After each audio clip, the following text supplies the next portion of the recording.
Zahuddin Yusufzai owns a private school for girls. It has supported his family for 14 years. Tomorrow he will be forced to close its doors. His 11-year-old daughter, Malala, faces the end of her education. When I saw her for the first time, a very newborn child, and I looked into her eyes, I fell in love with her, believe me. I love her. Right? Good night. Good night. Sometimes I think that I will hide in the bathroom and I will call to police and they will come and they will save my father. And sometimes I think that I will tell my father that you hide in the cupboard and they will not check the cupboard. And I have many thoughts. Okay, like that. And when I'm not at night at your home, then what happens? We are feeling that we are in a war zone. We hear a big blast and we just sit in our beds and then we sleep again. And so this hide and seek goes on all the night. And that's our life. That's our life.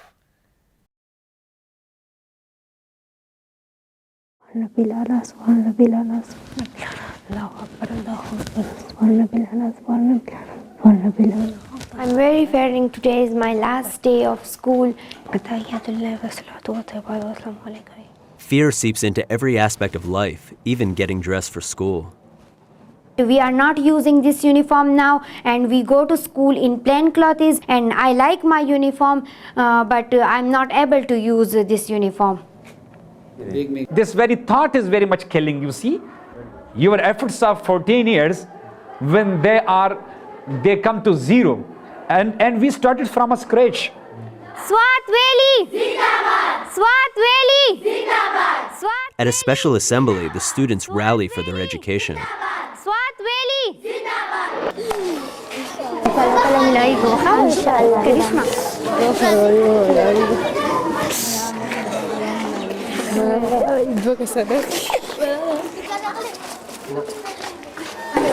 Bye class!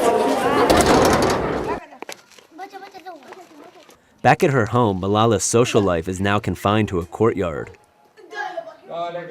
Her bedroom is a classroom, but she remains hopeful. They cannot stop me. I will get my education if it is in home, school or any place. This is our request to the all world that save our school, save our world, save our Pakistan, save our South.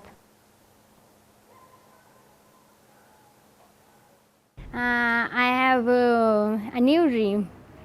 So I thought that I must be a politician to save this country. Why did you change this dream? Because there are so many crises in our country, so I want to remove these crises and to save my country. Zahuddin and Malala, with other grassroots activists, are invited to meet Richard Holbrooke, Are you from Mingora? President Obama's top official in the region. How old are you? I am 12 years. 12 years old. Yeah. I will request you all, and respected ambassador, I will request you that if you can help us in our education, so please help us. We've pledged well over $1 billion for economic aid. We're working with your government on the electrical problem.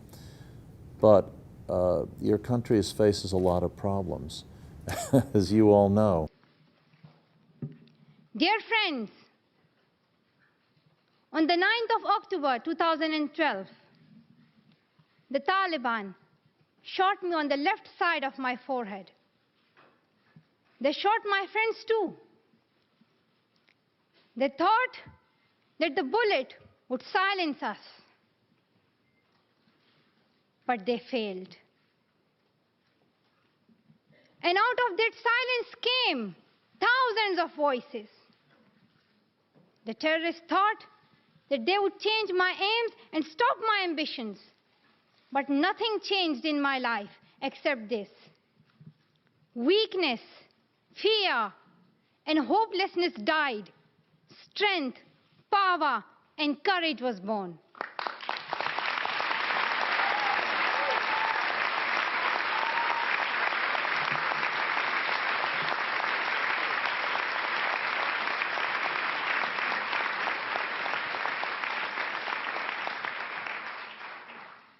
I am the same Malala My ambitions are the same.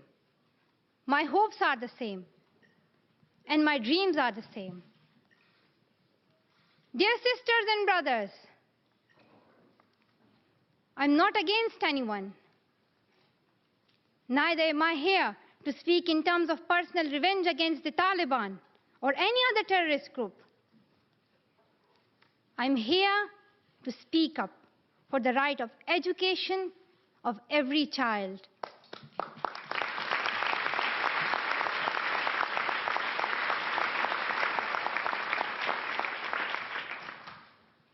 I want education for the sons and daughters of the Taliban and all the terrorists and extremists. I do not even hate the Talib who shot me. Even if there is a gun in my hand and he stands in front of me, I would not shoot him. This is the compassion that I have learned from Muhammad, the Prophet of Mercy, and Jesus Christ and Lord Buddha. This is the legacy of change that I have inherited from Martin Luther King, Nelson Mandela, and Muhammad Ali Jinnah. This is